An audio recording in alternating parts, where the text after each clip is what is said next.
আমি তো কিছু বলতেও পারি না, বলবো কি করে? কীর্তন গাইতে গাইতেই সম্মুখে এসে এমন করে প্রেমের নয়ন আমার দুই নয়নে দান করে, আমার সর্ব অঙ্গ অবশ হয়ে যায়। কিছু বলবার ক্ষমতা থাকে না। প্রেমের নয়ন আমার দুই নয়নে দিয়ে আমার সর্ব অঙ্গ বিকল করে দেয়। বিকল করে কলার্থর কলার মোছা নিয়ে চলে যায়। কিছু বলতে পারি না। শ্রীধর মনে মনে চিন্তা করলেন, আজ আর প্রভুকে নিতে দেব না। বন থেকে কলার্থর কলার মোছা গ্রহণ করে নদিয়ার বাজারে বসে বসে চিন্তন করছেন, আজকে প্রভুকে দেব না। তো মনে তো ভাবছি দেব না, এসে দাঁড়িয়ে যেই আমার দিকে নয়ন দেবে, আমি তো কিছু আর বলতেও পারি না। এই কথা মনে মনে চিন্তা করে শ্রীধর প্রভুকে দেব না ভেবে কলার্থর কলার মোছাগুলির উপরে একটি আবরণী দিলেন,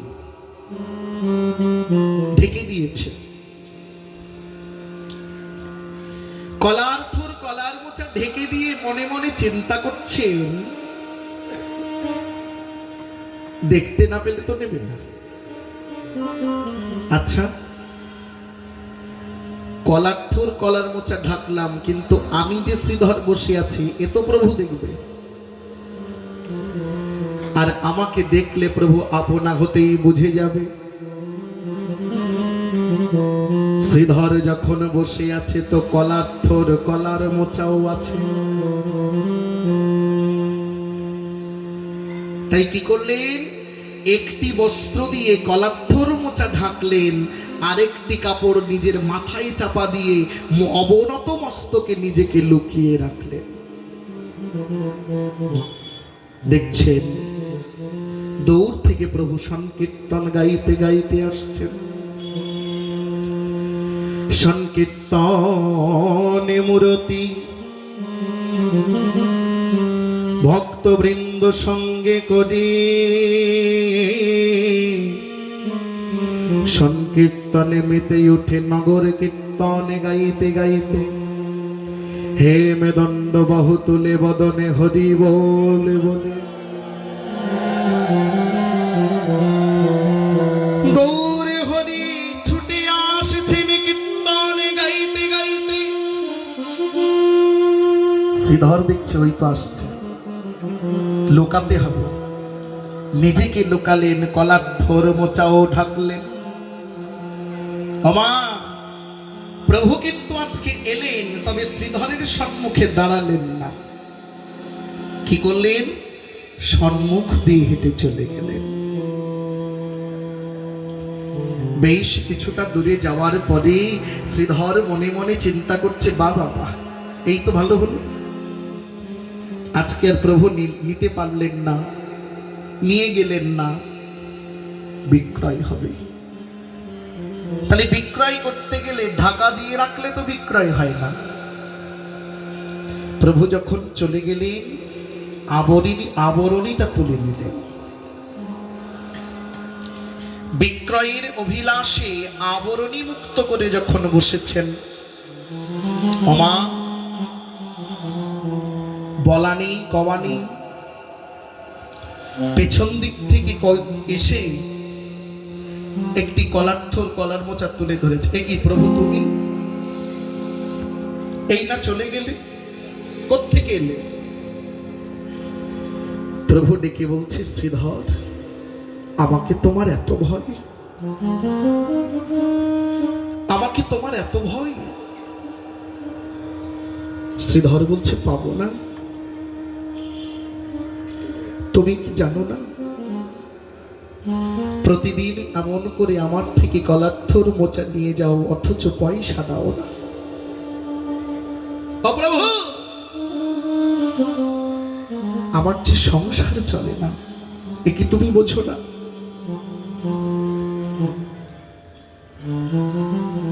তুমি নিয়ে যাও, তোমার দিতে আমার আপত্তি নাই, কিন্তু নিয়ে যাওয়ার সাথে সাথে আমায় একটু পয়সা দাও। মহাপ্রভু ডেকে বললেন, শ্রীধর হে, আমি যে কাঙালির ঠাকুর, তোমায় পয়সা দেব কেমন করে? এই জগৎ মাঝে কাঙালির যেমন কিছু থাকে না, আমি যে কাঙালের ঠাকুর, আমারও তো কিছু নাই, তাই গৌর হরি। আমারও যে কিছু নেই, আমি তোমায় দেব কোত্থেকে? শ্রীধর বলছে, প্রভু সে না হয় বুঝলাম, কিন্তু এই নদিয়ার বাজারে তো কত কত জন আছে, তারাও তো আমার মতো কলার্থর মোচা নিয়ে বসে আছে। বলি কোনোদিন তো তাদের কাছে যাও না, কেবল আমার থেকেই নাও কেন গো? মহাপ্রভু বললেন, শ্রীধর ঠিক বলেছ, এই বাজারে অনেকে বসেছে, কিন্তু আমি আসি কেবল তোমার কাছে। কেন জানো? ও গো শ্রীধর, শোনো শোনো বলি তোমায়, ভক্তের নিবেদিত বস্তু বিনা যে আমার সেবা হয় না, ভক্তের নিবেদিত বস্তু বিনা আমার সেবা হয় না। এই নদিয়ার বাজারে কতজন এসেছে, তারাও কলার্থর মোচা বিক্রয় করছে, কিন্তু তারা তো প্রেম দিয়ে আমাকে দিতে জানে না। তোমার থেকে কেন নেই জানো? ভক্তের নিবেদিত বস্তু বিনা সেবা হয় না। আমার শ্রীধরের থেকে কেবল নেন কেন? কেন জানি? শ্রীধর যখন প্রতিদিন ব্রহ্ম মুহূর্তে গাত্রোত্থান করে বন থেকে কলার্থর কলার মোচা সংগ্রহ করেন, বদনে তার থাকে সতত কৃষ্ণ নাম। যে কৃষ্ণ নামে বদনে থাকে, বদনে নামে নিয়ে কলার্থর কলার মোচা গ্রহণ করলে, সেই থোর মোচা প্রেমময় হয়ে যায় গো। তাই প্রভু বারবার শ্রীধরের কাছে আসেন। শ্রীধর কাঁদছেন, প্রভু বললেন, শান্ত হও। ও শ্রীধর, বুঝতে পেরেছি, বুঝতে পেরেছি তোমার বড় অভাব। শ্রীধর,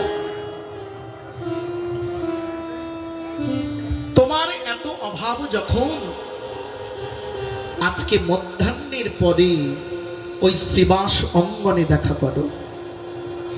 মনে মনে ভেবেছি আজকে তোমার সমস্ত দারিদ্রতা আমি মোচন করে দেব। এই বলে প্রভু চলে গেলেন। মধ্যাহ্ন সমাগত, শ্রীধর এক পদ দুপদ করিতে করিতে শ্রীবাস অঙ্গনের দুয়ারে এসে দাঁড়িয়েছেন। শ্রীবাস অঙ্গনের দরজায় দাঁড়িয়ে শ্রীধর খুঁজছেন, কোথায় প্রভু, কোথায়?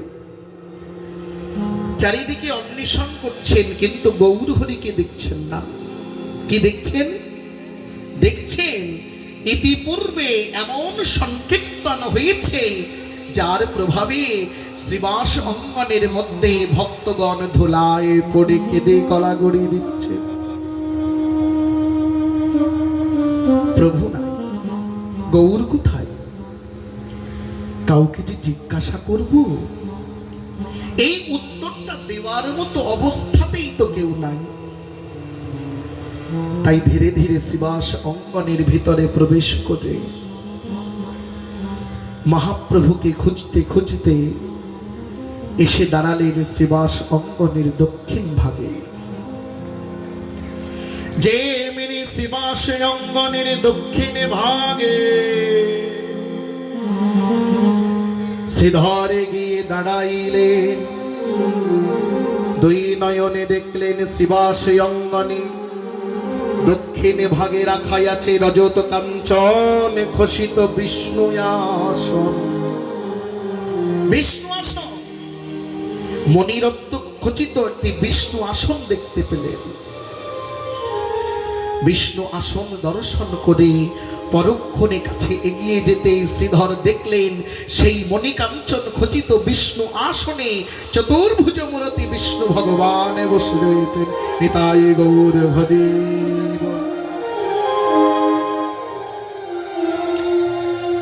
বিষ্ণুদেবকে দর্শন করে শ্রীধর বিষ্ণুদেবের চরণ তলে প্রণাম জানালেন।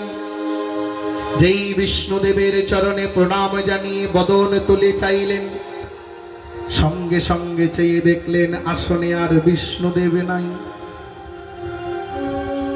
বিষ্ণু ভগবানকে প্রণাম করে মাথা তুলতে না তুলতেই চেয়ে দেখছেন যে আসনে বিষ্ণুদেবকে দেখেছিলাম সে আসনে আর বিষ্ণুদেব নাই। কে আছে? চতুর্ভুজ মূরতি বিষ্ণু ভগবান নাই, বসে আছে দ্বিভুজ মূরতি গৌর সুন্দর। একই প্রভু, তুমি কোত্থেকে এলে? আমি তো কিছুকাল পূর্বে এই আসনে দেখলাম বিষ্ণুদেব বসে আছে, তাকে দর্শন করে আমি প্রণাম করেছি, আর এখন উঠে দেখছি সেখানে তুমি। বিষ্ণুদেবী বা কোথায় গেল আর তুমি বা কোত্থেকে এলে? মহাপ্রভু মৃদু হেসে বলছেন শ্রীধর,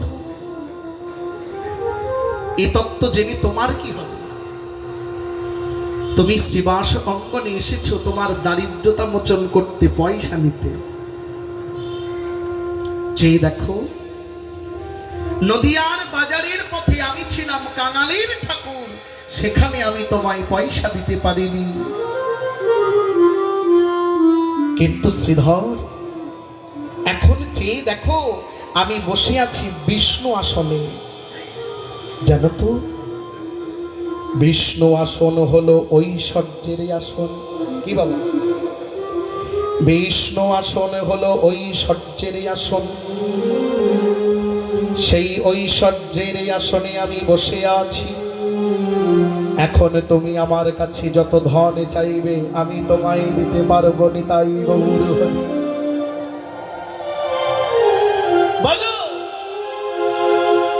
কত সম্পদ তোমার প্রয়োজন, এমন কিছু চেয়ে নাও যাতে তোমার ইহ জগতের সমস্ত দারিদ্রতা চলে যায়। বলো। শ্রীধর মাথাটা নিচু করে চিন্তা করছে। কিছুক্ষণ পূর্বে দেখলাম এই আসনে চতুর্ভুজ মূরতি বিষ্ণুদেব, আর এখন দেখছি গৌর সুন্দর।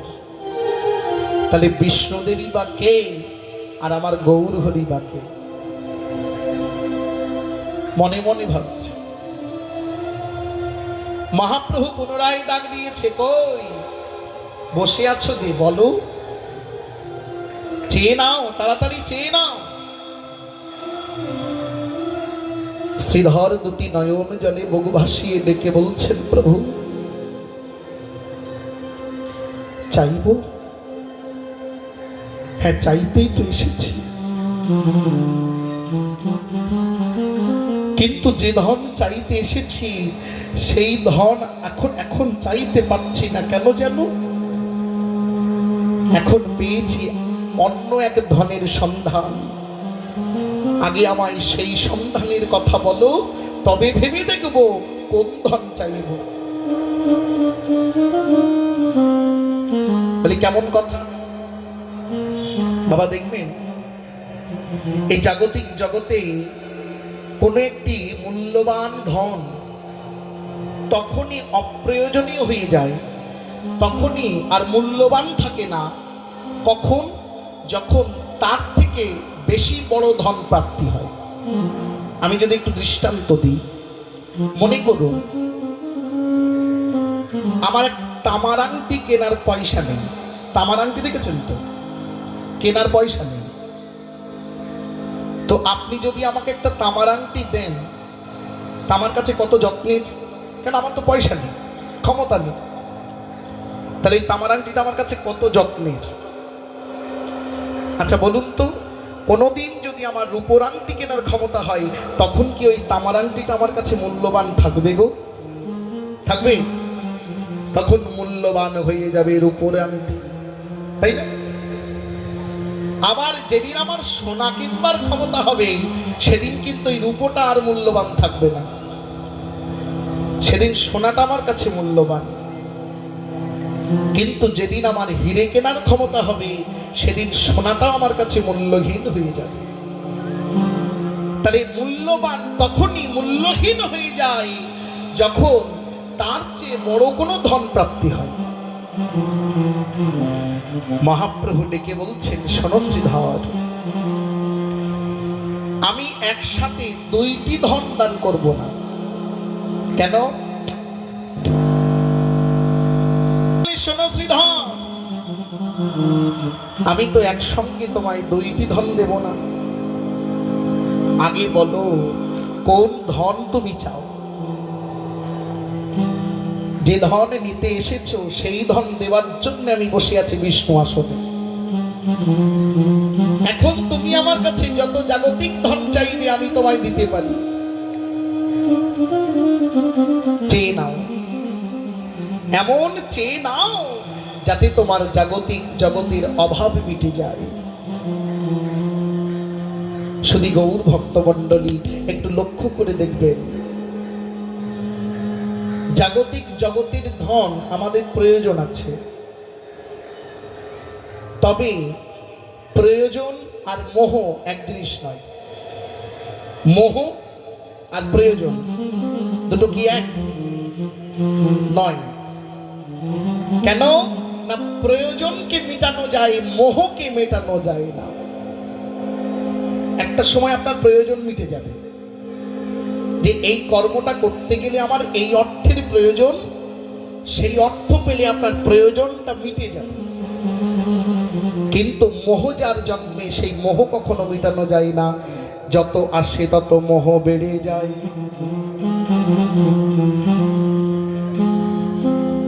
মহাপ্রভু ডেকে বলছেন, শ্রীধর চেয়ে নাও, যত প্রয়োজন চেয়ে নাও।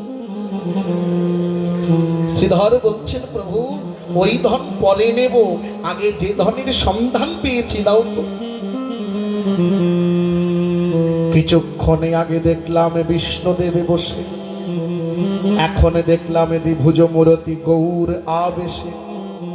এখন দেখছি তুমি বসে আছো, তাহলে বিষ্ণুদেবী বা কে আর তুমি বা কে?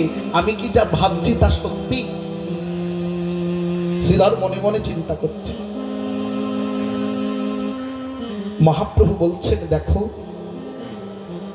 আগে বিচার করে নাও, যে ধনের খোঁজ পেয়েছো সেই ধন নেবে, না যে ধন নিতে এসেছো সেই ধন নেবে? শ্রীধর বললেন, চাই না এ জাগতিক ধন, যে ধনের সন্ধানে মনে জেগেছে দাও সেই ধন। প্রভু বলছেন, তাহলে ত্রিসত্য বলো, চাও না তো? না প্রভু। যেই না শ্রীধরে বললেন, চাই না চাই না চাই না ধন, আমারে আমারে গৌর হরি নেমে এলেন বিষ্ণু আসন হতে। বিষ্ণু আসন হতে নেমে এসে শ্রীধরকে মাটি থেকে তুলে নিয়ে এবারে হৃদয় মাঝে গাঢ় আলিঙ্গন দিলে। শ্রীধরকে হৃদয় মাঝে চেপে ধরে গাঢ় আলিঙ্গন দিলেন। শুধু তা নয়, তা নয়, এই হৃদয় মাঝে যে অপ্রাকৃত প্রেমের কলসি, সেই প্রেমের কলসিটাই উজাড় করে ঢেলে দিল শ্রীধরের হৃদয়ে। আমা যেই শ্রীধরের হৃদয়ে প্রেম পরশ করেছে, দশাটা কেমন হলো গো? দশাটা কেমন হলো জানেন? কালকে একটুখানি বসে দৃষ্টান্তটা বলছিলাম। যেমন ট্রেন লাইন দেখেছেন, ট্রেন আচ্ছা, পাটির উপর দিয়ে ট্রেন চলে কি? আর উপরে কি আছে? উপরে কি আছে? Electric line, 25,000 volt. বর্ষাকালে যখন ঝমঝম করে বৃষ্টি হবে, এই বর্ষাকালে হাতে একটা লোহার বাটালা ছাতা নেবেন, হাতলটা যেন লোহার হয়। এই লোহার বাটালা ছাতা ধরে যখন ঝমঝম করে বৃষ্টি হবে, ওই দেখবেন ট্রেন না আসে যেন সেই সময়, ওই বৃষ্টি মুখর দিনে লোহার বাটালা ছাতা ধরে ওই লাইন ধরে একটু হেঁটে যাবেন তারের নিচ দিয়ে। কি হবে জানেন? যে হাতটাই ছাতা ধরে আছেন, লক্ষ্য করবেন কখনো কখনো আপনার ওই ছাতা ধরা হাতে মাঝে মাঝে ঝিন ঝিন ঝিন ঝিন করছে। কেন? তার তো কত উপরে, হাতের মধ্যে কেন ঝিনঝিন করে? একে বলে তড়িৎ তরঙ্গ। যারা ছোটবেলায় ভৌত বিজ্ঞান পড়াশোনা করেছেন সেখানে পেয়েছেন তড়িতের সুপরিবাহী, তড়িতের কুপরিবাহী। জলের উপর দিয়ে বিদ্যুৎ চলতে পারে না বাবা? জলে কারেন্ট লাগে তো। তাহলে আকাশ থেকে জলকণায় জল ঝরে পড়ছে তারের উপরে, 25,000 ভোল্টের তার। সেখান থেকে জলকণায় বিদ্যুৎ স্পৃশ হয়ে সেই জল সহ বিদ্যুৎ ঝরে পড়ছে ছাতার উপরে, লোহার বাটালা ছাতা, তাই হাতের মধ্যে ঝিনঝিন করে। তাহলে তারের থেকে হাতের দূরত্ব কত, তাই হাত ঝিনঝিন করছে। আর বৃন্দাবনের বিদ্যুৎ, বৃন্দাবনের বিজুরির মালায় আমাদের রায় বিজুরি, রাধারানী বিদ্যুৎ। একটুখানি বিদ্যুৎ যদি চমক দেয় তাতে সারা আকাশটা আলোয় আলোকিত হয়ে যায়। আর বৃন্দাবনের রাধারানী এতটুকু বিদ্যুৎ নয়, বিদ্যুতের মালা, বিদ্যুতের মালা। দামিনী, দামও, দামিনী মানে বিদ্যুৎ, দাম মানে মালা। তাহলে রাধারানী হচ্ছে বিদ্যুতের মালা। সেই বিদ্যুৎ কৃষ্ণ জলদের সংস্পর্শে, জলদ মানে মেঘ, কৃষ্ণ মেঘের সংস্পর্শে তহুতনু মিলেমিশে শেষে গৌর বজ্র হয়ে নেমে এসেছে এই কলিযুগের মাঝে। সেই গৌর বজ্র যদি কাউকে আলিঙ্গন দেয়, দশাটা তার কেমন হয় বলো? মহাজন বললে চেয়ে দেখো, জ্ঞান বুদ্ধি বেদাচার কিছুই থাকে না, আর থাকে না জাতি কুলমান। যে জনা কৃষ্ণ জানে তারে সে আপন মানে, কৃষ্ণগত হয় মনপ্রাণ। ওমা শ্রীধর কি করছে জানো? শিবাসী অঙ্গনের ধুলায় পড়ে, এবারে ধুলায় পড়ে গড়া গড়াগড়ি দেয় গো।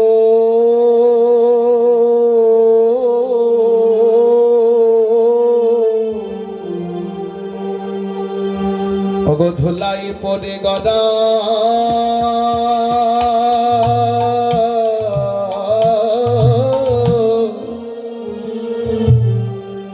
ধুলাই পড়ে গড়া গড়ি গো।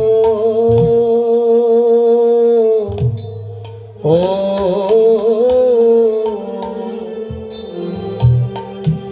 বদনে হাগো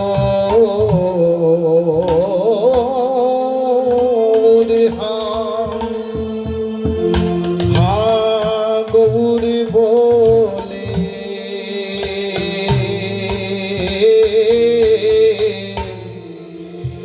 ধোলায় গড়া গড়া গড়ি দেয় গো। উলুধ্বনি নিতাই গৌর হরি।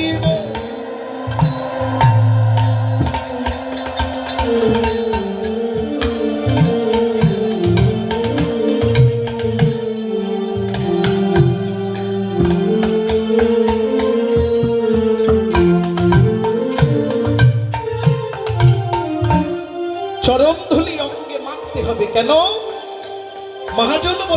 ভক্ত পদ ধুলি আর ভক্ত পদ জল, ভক্তের অবশিষ্ট ভুক্ত এই তিন মহাবল। আমরা দেখেছি কৃষ্ণচন্দ্র রাধারানীর চরণ ধরেছেন বৃন্দাবনপুরে। সেই বিখ্যাত পদ জয়দেবের লেখা, বদসী যদি কিঞ্চিদপি দন্তরুচি কৌমুদী হরতি দরতি বীরমতি ঘোরম।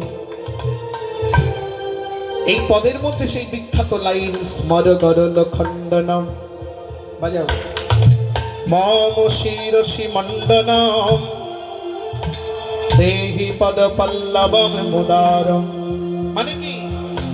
স্মর গরল খণ্ডনম, গোবিন্দ রাধারানীর চরণ ধরে বলছে স্মর গরল খণ্ডনম। স্মর মানে কি? দন্ত স্বয়ময় র, স্মর, স্মর মানে হলো কাম, স্মর মানে কাম। স্মর গরল, গরল মানে বিষ, স্মর গরল খণ্ডনম, খণ্ডনম। গোবিন্দ রাধারানীর চরণ তলে বসে বলে, ওগো রাধে, স্মর গরল খণ্ডনম, তোমার ওই দুটি চরণ, এই চরণ কি করতে পারে জানো? তোমার চরণ, স্মর মানে কাম, গরল মানে বিষ, তোমার দুটি চরণ এ দেহের কাম রূপী বিষকে খণ্ডন করতে পারে। নিতাই গৌর হরি, তোমার চরণ দেহের কাম রূপী বিষকে খণ্ডন করতে পারে। স্মর গরল খণ্ডনম মম শিরসি মণ্ডনম, তোমার চরণে আমার মস্তকের ভূষণ হতে পারে। দেহি পদ পল্লবম মুদারম, দাও দাও চরণ ধুলি, মাথায় দাও রায়, দাও চরণ ধুলি, মাথায় দাও রায়, তোমার চরণে ছাড়া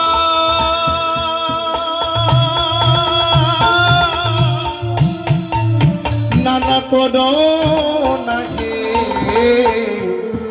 দাও চরণ ধুলি আমার, মাথায় দাও রায়। ভক্তির চরণ ধরতে হবে, শেখাচ্ছেন কে? ভক্তির চরণ ধরতে হবে শেখাচ্ছেন সাক্ষাৎ ব্রজেন্দ্র বিহারী কৃষ্ণ। তাইতে ধরলেন রাই চরণ, বৃন্দাবনে ধরলেন রাই চরণ। চরণে আবার ধরল কোথায় জানো? ছোট ছোট। দ্বিতীয়বার চরণে ধরলেন সেই হস্তিনার মাটিতে। 18 দিনের কুরুক্ষেত্রের যুদ্ধ সমাপ্তে যুধিষ্ঠির করেছিল রাজ শুভযজ্ঞ। যজ্ঞের জন্য ভগবান সকলকে দায়িত্ব ভাগ করে দিল। এই যে তুমি এইটা করবে, তুমি ওটা করবে। যজ্ঞের সময় দায়িত্ব ভাগ করে দিতে হয় না? যুধিষ্ঠির জিজ্ঞাসা করছে, কৃষ্ণ সকলকে তো দায়িত্ব দিলে, বলি তুমি কি করবে? ভগবান বলেছিলেন, বাবা জানো যুধিষ্ঠির, আমি 2টি দায়িত্ব নিলাম, 2টি কাজ নিলাম। আমার প্রথমে কাজ হবে কি জানো? প্রথমে কাজ হবে তোমার এই যজ্ঞদ্বারে যতজন ভক্ত প্রবেশ করবে, যতজন ভক্ত তোমার যজ্ঞদ্বারে আসবে, আমি সকলের চরণ ধৌত করে দেব, আর শুদ্ধ বস্ত্র দিয়ে চরণ মোছাইয়ে দেব। আর যজ্ঞান্তে যত যত ভক্ত প্রসাদ পাবে তাদের উচ্ছিষ্ট পাতা নিজ করে ফেলব। এসেছিল যজ্ঞের দ্বারে সাক্ষাৎ দেবাদিদেব মহাদেব। সেই দিন যজ্ঞ দ্বারে এসেছেন ভোলানাথ, দর্শন করছেন। দিবানিশি শ্মশানে বসে বসে যার নাম গাই, সেই ভগবান এসে যজ্ঞ দ্বারে চরণ ধোয়ায়। এক বদনে যার নামে গেয়ে সুখ হয় না, তাই তার নাম গাইতে পঞ্চবদন হলো, নাম হলো পঞ্চানন। আজ সেই ভগবান চরণ ধোয়াচ্ছে। হ্যাঁ বলো তো, যাওয়া যায়? গেলেই তো চরণ ধোয়াবে। ভোলানাথ দাঁড়িয়ে ভাবছে কি করব। অদূর থেকে দাঁড়াইয়ে দাঁড়াইয়ে ভোলানাথ দেখতে পেল গোবিন্দ ধোয়াচ্ছে কাদের চরণে জানো? যত দেবতাগণ, যত ঋষিগণ, যত মুনিগণ, যত নরগণ, সকলের চরণ ধোয়াচ্ছেন গোবিন্দ। ভোলানাথ মনে মনে চিন্তা করছে, যাদের চরণ কৃষ্ণ ধোয়াচ্ছে আমি এদের একজনেরও রূপ ধরবো না, কারণ ধরলে চরণ আমারও ধোয়াবে। তাহলে এমন একটি রূপ বেশ আমাকে ধরতে হবে যাতে ভগবান ছেড়ে দেয়, চরণটা না ধোয়ায়। এই মনে মনে চিন্তা করে ভোলানাথ সেদিনে ধরেছিলেন একটি 4 পে কুকুর মূর্তি। কুকুর, আমার কুকুরের কেউ পা ধরে? কুকুর এ বাড়ি লাঠি ঝাঁটা খেয়ে ও বাড়ি যায়, আর ও বাড়ি ঝাঁটা লাঠি খেয়ে এ বাড়ি আসে। ভোলানাথ 4 পে কুকুর মূর্তি ধারণ করে এসে দাঁড়িয়েছে রাজসু ও যজ্ঞনারে। যেমনি যজ্ঞাস্থলে ভোলানাথ এসে দাঁড়ালেন, গোবিন্দ কুকুর বেশি মহাদেবকে জড়িয়ে ধরেছে, চেপে ধরেছে। দাঁড়াও দাঁড়াও, কোথায় যাচ্ছ? চরণ না দিয়ে কেউ যেতে পারবে না। কুকুর বেশি মহাদেব যখন ছটফট করছে, মা কুকুর চেপে ধরলে কেমন লাগে? ছটফট করছে। ভগবান কানে কানে গিয়ে বললেন, শোনো শোনো দেবাদিদেব, তুমি ভেবেছো তোমায় আমি চিনতে পারবো না, তবে বলি শোনো হে দেবাদিদেব, এই জগৎ মাঝে এমন কোন বস্তু নাই যা আমার দৃষ্টির অগোচরে আছে গো। ঠাকুর ভবা পাগলা বলেছেন 3টি জিনিস মনে রাখবে। তুমি যাহা বলো তিনি তাহা শোনেন, তুমি যাহা করো তিনি তাহা দেখে, তুমি যাহা ভাবো তিনি তাহা জানেন। তার দৃষ্টির অগোচরে কিছু নাই। ভোলানাথ ডেকে বলছে, দয়াময় তোমার কাছে ধরা পড়ব এটি আশ্চর্যজনক কিছু নয়, কিন্তু দেখো আমি তো মনুষ্য রূপে দেবতা রূপে আসেনি, এসেছি কুকুর বেশে। আচ্ছা বলো তো, এই কুকুরের কি কেউ চরণ ধোয়ায়? দোহাই ছেড়ে দাও। ভগবান ডেকে বলছেন, মহাদেব তোমার যুক্তি যেমন সঠিক, আমার কথাটাও শুনে নাও। তোমার চরণে আমি ধোয়াবো কেন জানো? সকালে থেকে যারা যারা এই যজ্ঞস্থলে এসেছে তারা প্রত্যেকে আমায় 2টি করে চরণ দিয়ে গেছে, কিন্তু তুমি মহাদেব বৈষ্ণব চূড়ামণি শুধু আমায় কৃপা করবে বলে 2টি নয় 4টি চরণ ধরে আমার কাছে এসেছ। তাই গৌর হরি বলো বলো, তোমার চরণ না ধোয়ায় কি আমি ছাড়তে পারি? সেদিন মহাদেবের চরণ ধোয়ালেন গোবিন্দ। সেদিন মহাদেব কুকুর বেশি থাকলেও তার চরণ ধোয়াইয়েছেন। তাহলে চরণ ধরা শেখাচ্ছেন কে? সাক্ষাৎ ভগবান। আরেকবার চরণ ধরলেন দ্বারকাতে। কার চরণ ধরল জানো? আর কেউ নাই, বৃন্দাবন হতে এসেছিল প্রাণীর বন্ধু, নাম ছিল যার সুদামা। পিতায় ছিল ভরত, ভরত হলো সুদামা। বন্ধুর জন্য দাঁড়ে দাঁড়ে ভিক্ষা করে 2টি নয়ন জলে বুক ভাসায় কত কত পদব্রজে হেঁটে হেঁটে দ্বারকায় এসেছিল। দ্বারকায় এলে ভগবান ছিল সোনার সিংহাসনে। ব্রাহ্মণে দর্শন করে সোনার সিংহাসন পরিহরে ছুটে এসে বন্ধুকে কোলে তুলে নিলেন। হ্যাঁ, সুদামাকে নিয়ে বসালেন নিজ সোনার সিংহাসন পদে, নিজ আসনে বসালেন। বসিয়ে রুক্মিণী সত্যভামাকে ডাকছেন, কই গো রুক্মিণী, কই গো সত্যভামা, একটু জল নিয়ে এসো, আমার বন্ধুর চরণে দুটোই আমি ধোয়াইয়ে দেব। বন্ধুকে সোনার আসনে বসাইয়ে গোবিন্দ বসলেন বন্ধুর চরণে দেশে। নিজের কোলের উপরে সোনার থালিকা ধরে, সেই থালার উপরে বন্ধুর চরণ দুখানি নিয়ে রুক্মিণী সত্যভামা জল দিচ্ছেন, আর গোবিন্দ সুন্দর করে চরণ ধৌত করছেন। পুণ্য জল দিয়া দই পাখালে চরণ, পূর্ণ জল দিয়া দই পাখালে চরণ। এবারে সেই জলে শিরে ধরে ত্রিলোক পাবন। দেখো সেই জলে শিরে ধরে ত্রিলোক পাবন।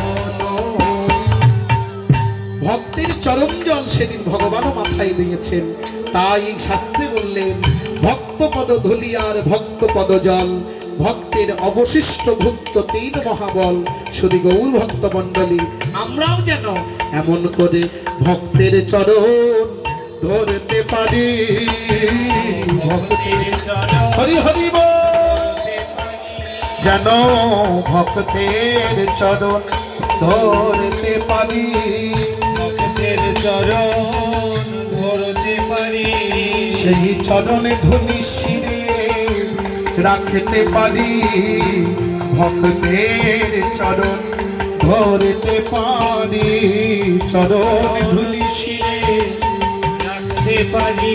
বলি বদন ভরে হরি বলে, হরি হরি বল, রাখতে পারি বদন ভরে হরি বলে, চরণ ধুলি শিরে রাখতে পারি, বদন ভরে হরি বলে, চরণ হরি বদন ভরে হরি বলে, চরণ ধুলি রাখতে পারি।